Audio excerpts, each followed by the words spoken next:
para mim é aquela que me emociona. Se ela me emocionar, eu levou. Chama o cara e fala, olha aqui o que chegou lá. Multa de R$1.000 por passar no sinal vermelho. A esquerda não quer viver. Você pegar e ler em voz alta essa coisa e não parecer uma fofoca, não é uma fofoca. O que é isso? Que porra é essa? Eu digo você, eu vou a água, você pode baixar mais 1.000 níveis nesse vídeo. Tem que pegar a visão!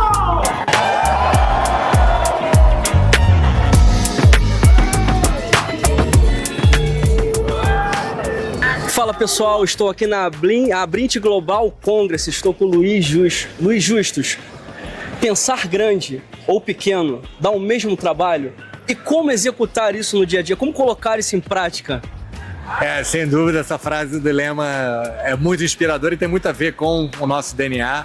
A gente, a nossa filosofia lá na Rockwood é sonhar e fazer acontecer. E justamente porque, assim, tudo que a gente faz parte de um propósito, né, de um sonho grande, um sonho maior, e faz parte, inclusive, como um pilar da nossa cultura, é pensar grande.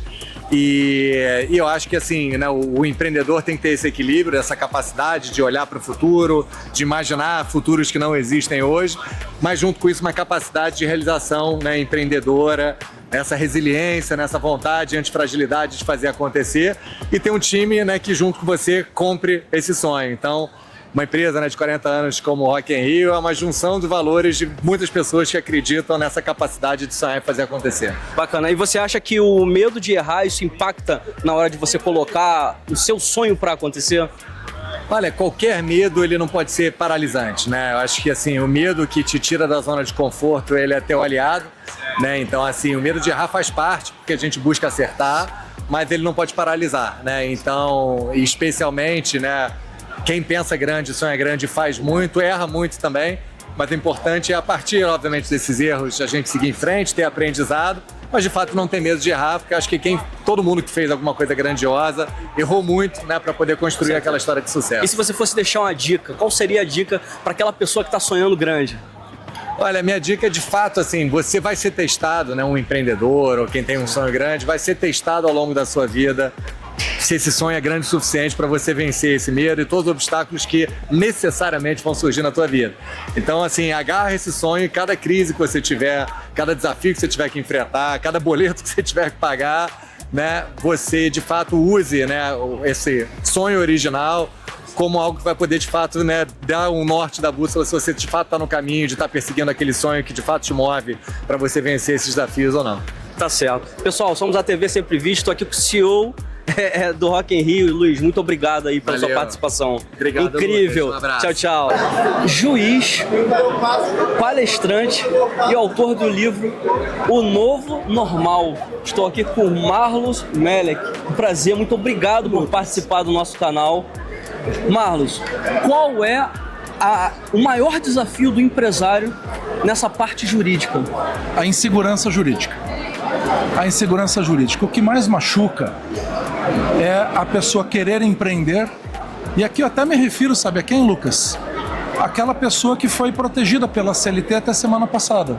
Foi trabalhadora a vida inteira, assim como eu fui, carteira assinada, e um dia resolve abrir um negócio. E chega para as pessoas mais experientes, chega para um advogado e pergunta assim: escuta, eu quero fazer tudo direitinho, eu quero fazer tudo certo, como que eu faço? E aí o advogado vira e fala assim: olha, tem coisas que não tem como, tem coisas que até hoje são duvidosas, tem coisas que as leis são conflitantes, que as decisões dos tribunais são conflitantes. Então, eu gosto muito, muito, muito da fala do ministro Barroso, presidente Supremo, quando ele diz que o Estado brasileiro tem responsabilidade pelo nível de litigância no Brasil. Que hoje nós temos quase 4 milhões de novas ações trabalhistas por ano no Brasil. Sim. É claro que se o trabalhador tem direito lesado e ele não é atendido, ele tem mais é que procurar mesmo seus direitos na justiça, ponto.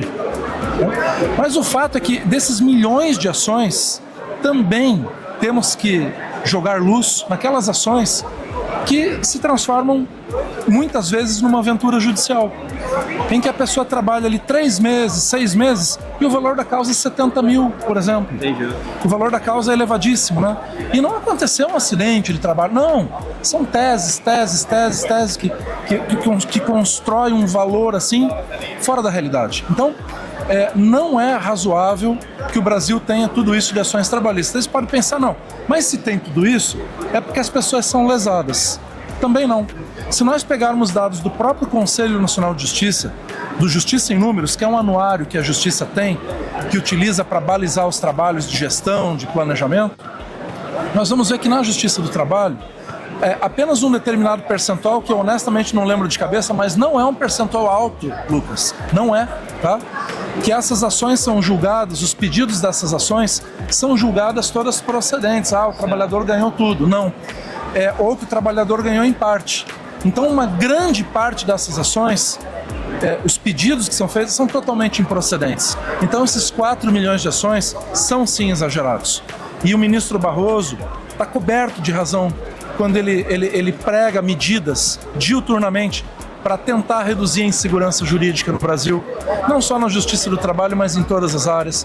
Quando ele diz que o Estado brasileiro tem responsabilidade por um grau razoável de litigância, especialmente na área trabalhista, por exemplo.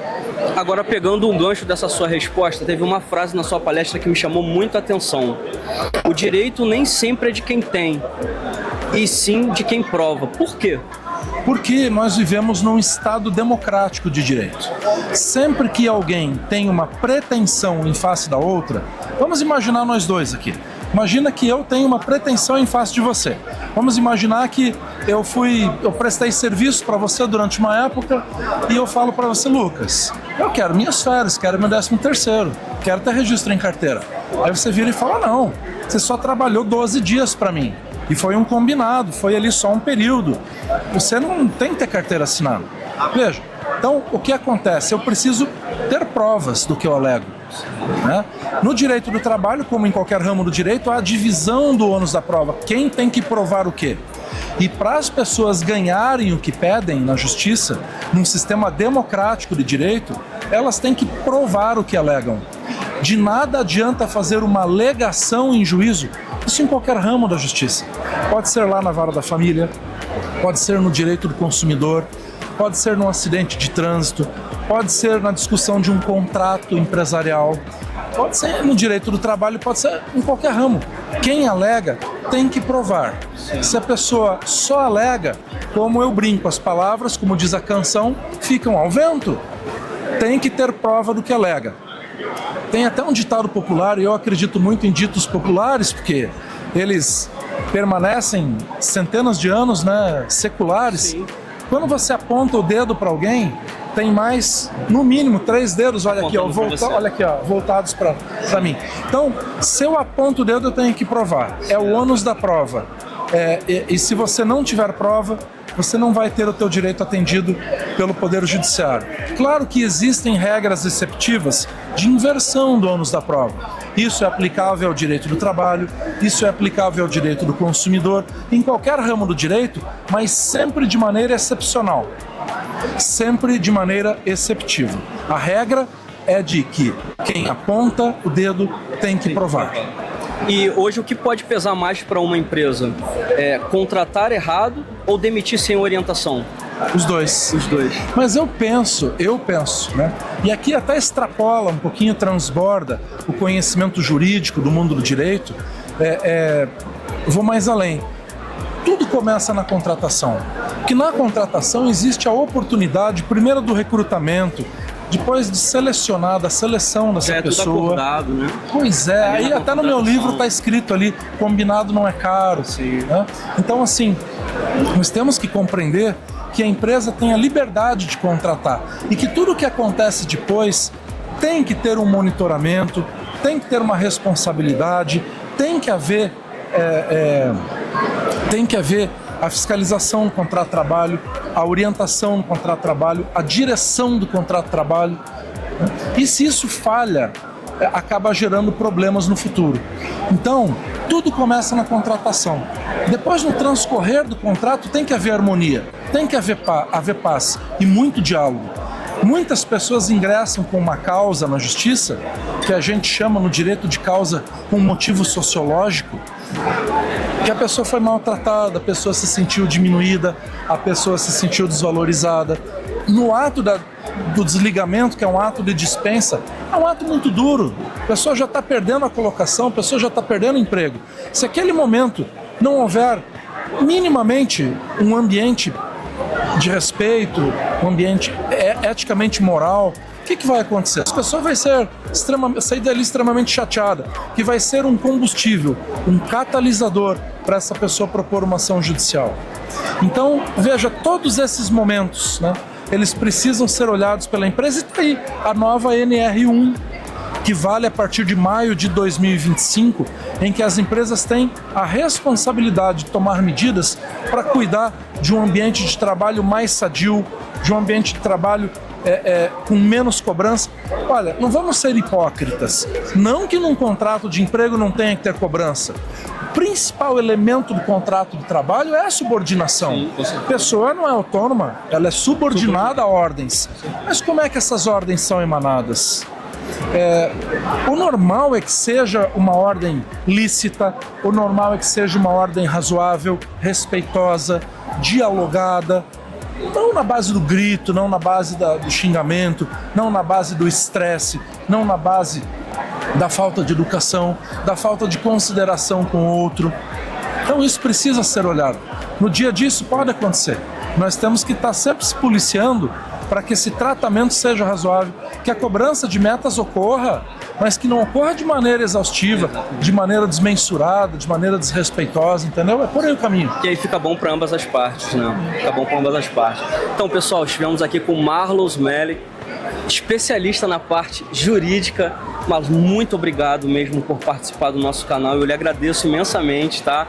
E você aí, ó, não esqueça de curtir, comentar e compartilhar a nossa matéria. Um abraço. Ainda na sequência, que vai muito além de somente conectividade, mesmo estando nessa feira incrível que é a Brint. Empresas e provedores precisam de uma escalada consistente, de um crescimento para o seu negócio, que muitas vezes está estagnado. E quem vai falar pra gente sobre esse assunto, alguém que tem uma história, uma ascensão meteórica incrível, de entregas de bicicleta a redes de fast food, construção, tecnologia e muito mais. Thiago Careca, fala um pouco pra gente e pra mim também, né? Como é que a gente consegue ter esse crescimento consistente nesse mundo competitivo dos negócios? Ô, meu irmão, feliz de estar aqui com você, muitíssimo obrigado. Eu sempre falo por onde eu passo. A minha história não é diferente da sua história. Cada um de nós tem uma história. A gente começou pequeno, todo mundo começou o seu negócio pequeno. Mas tem pessoas que infelizmente ainda estão na mesmice. Por quê, Careca? Não busca conhecimento. Eu comecei meu negócio lá em Maceió, hoje a gente tem em Maceió, tem Mato Grosso, Pernambuco, aqui em São Paulo. Há 22 anos atrás eu fazia entrega de bicicleta, mas foi buscando conhecimento, estar dando em evento como esse e aplicando tudo aquilo que eu aprendi, que a gente começou a crescer e hoje a gente tem no grupo empresarial mais de 160 colaboradores, hoje não só no fast food, tecnologia, construção, como você falou, e a gente vem crescendo cada vez mais. Então, aplique, busque conhecimento, porque concorrência sempre vai existir, mas o diferencial está em cada um de vocês. Então, pelo que você colocou, né, estar presente nesse tipo de evento, como esse grande evento que está sendo a Brint Global Congress, então isso é relevante, esse network, né, todo esse posicionamento que você faz diante do mercado, isso acrescenta muito na vida do empresário? Demais. Se eu tivesse preso no meu negócio, não estava aqui. É verdade. Porque era o tempo todo de lá dentro. E aí, bom, quando a gente começou a viajar também, a estar em eventos como esse, se conectar com outras pessoas, a gente começou a crescer os nossos negócios. Aí, conectividade vai muito além de recursos tecnológicos, são pessoas se conectando e construindo novas histórias, certo? Mensagem final: se reúnam com pessoas para fazer conexões, para conversar coisas que engrandeçam na sua vida pessoal ou profissional. Não se reúnam com pessoas para falar de outras pessoas. Pessoas que se reúnem com pessoas para falar de outras pessoas são pessoas de espíritos miseráveis que não crescem na vida e a única forma que ela se sente superior a você é até apontando o dedo. Não seja essa pessoa. Não são só conselhos, são palavras de sabedoria. Careca, como é que as pessoas fazem para poder encontrar você nas redes? Fala pra gente. É facinho, facinho. Chega lá, ô Careca. Em tudo é ô Careca. Rocha. Oxi, já virou o nome, já, marca registrada. Era apelido, se tornou uma marca e agora é sobrenome. É isso. Estive aqui com o Thiago Careca. Foi um prazer gigante. Muito obrigado pelo seu carinho. Foi um prazer enorme. Obrigado. Galera, até a próxima. O tema hoje é comunicação. Como se comunicar bem e de forma assertiva. Estou com esse cara que é fera no assunto, Paulo Cuenca. Obrigado pela sua participação. O que vale mais hoje? Conteúdo para engajar ou para vender? É que não existe venda sem conteúdo de engajamento. A pessoa ela só compra se ela sente confiança. E a confiança vem do engajamento repetido, de pontos de contato repetidos. Então, na verdade, não é um ou outro, é sem um não existe o outro. E engajamento sem falar que está venda também não vende nada. Então é uma sequência natural de eventos. E qual é o erro mais comum que as empresas cometem hoje, na hora de se comunicar? Fazer um conteúdo que ele é frio, né? Um conteúdo de flyer, um conteúdo que fala só sobre o próprio produto. Então é um pensamento de conteúdo só de conversão, que vem muito de mídia de performance, que tudo bem, lá é o lugar onde eu já defino o público, que já é um público que está pesquisando aquele tema, e eu faço um anúncio direcionado. E veio muito desse sentimento, né, de OH, de outdoor, para o conteúdo do dia a dia. E aí isso é um pensamento errado. Tem que resetar, começar do zero e construir, o conteúdo ele tem que construir uma comunidade e em algum momento vender. E não começar com o pensamento de vender direto. Você falou na sua palestra agora a respeito de confiança, né? Que é você tem que conquistar a confiança do público como se fosse no dia a dia você conquistando a confiança de alguém, né? Sim. Por que conquistar a confiança de quem está lá do outro lado te assistindo e o que isso traz de benefício para sua empresa, para sua marca? É que as pessoas elas não compram no que elas não confiam. No mundo onde você está tão pulverizado, tem tanta concorrência, você vai fazer uma escolha de compra por afinidade. Né? Então é muito emular o que é o ser humano. Na verdade, o ser humano sempre fez isso. Quando ele tem muita opção, ele se junta com o que ele tem mais afinidade, de pensamento. Então, quando você faz isso com a sua empresa, você escolhe deliberadamente não vender para todo mundo, o que parece que é ruim, mas você tem mais eficiência escolhendo para o tipo de pessoa e para o tipo de visão de mundo de afinidade que você escolheu. O que acontece é você ter mais performance, caco próximo de zero e a criação de uma comunidade, a duração e construção de uma marca a longo prazo. Legal. Pessoal, dica valiosíssima. Não esquece de curtir, comentar e compartilhar. Obrigado, Paulo Cuenca. Muito obrigado, tá? Valeu. Estamos aqui com o seu Mauricélio, presidente da Abrint, que está fazendo esse evento aqui espetacular. Seu Mauricélio, qual a importância hoje da Abrint para o mercado de ISP? Olha, a Abrint ela vem construindo desde 2009 uma integração desse mercado. Nós representamos as prestadoras de pequeno porte no Brasil e a Abrint nasceu para poder trazer um reconhecimento a esse mercado. Os provedores ali, por volta de 2009, quando iniciamos, eram bem discriminados, considerados empresas piratas, coisas dessa situação. E a Abrint veio para profissionalizar esse mercado, mostrar que ele era importante e trazer realmente reconhecimento para o regulador, quem eram os provedores, que eram realmente empresas sérias, que construíam redes resilientes e de banda larga de alta velocidade. Hoje essas PPPs construíram redes no Brasil inteiro. O Brasil está realmente conectado. Pelos últimos números, nós temos 94% dos lares brasileiros conectados com banda larga, com fibra ótica. E isso é uma construção dessas pequenas empresas. E a Abrint ela vem justamente para agregar essas empresas aqui no evento, para elas se profissionalizarem, para elas aprenderem, para elas se regularizarem.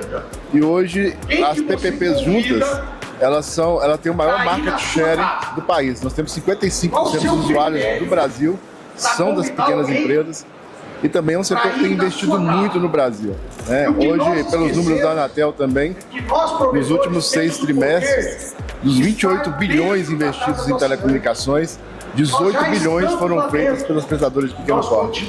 E no caso, vocês são a ponte entre a Anatel, vocês fazem essa ponte entre a Anatel e entre o ISP para trazer benefícios, levar problemas para a Anatel. Nós fazemos essa interlocução com a Anatel, interlocução com o governo, agora também estamos fazendo interlocução com o Congresso, com o Senado, para mostrar a importância desse setor, que muitas vezes são observadas somente as grandes operadoras. E no Brasil é um mercado realmente diferente.